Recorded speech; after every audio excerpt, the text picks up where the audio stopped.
ভারী বৃষ্টিতে বিপর্যস্ত ভারতের দিল্লি। শুক্রবার স্থানীয় সময় সকালে প্রবল বৃষ্টিতে ধসে পড়ে দিল্লির ইন্দিরা গান্ধী আন্তর্জাতিক বিমানবন্দরের ১ নম্বর টার্মিনালের ছাদের একাংশ।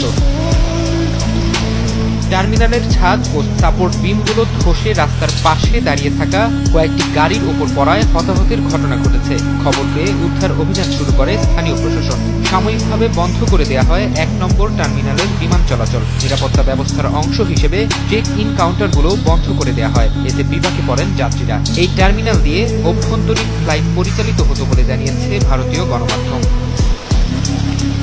বৃহস্পতিবার থেকে বৃষ্টি হচ্ছে দিল্লিতে। টানা ২ দিনের বৃষ্টিতে বিভিন্ন সড়কে দেখা দিয়েছে জলাবদ্ধতা। সৃষ্টি হয়েছে তীব্র যানজটের। বেশ কয়েকটি রাস্তায় কোমর সমান পানি জমে গেছে। এতে বিপর্যস্ত হয়ে পড়েছে জনজীবন।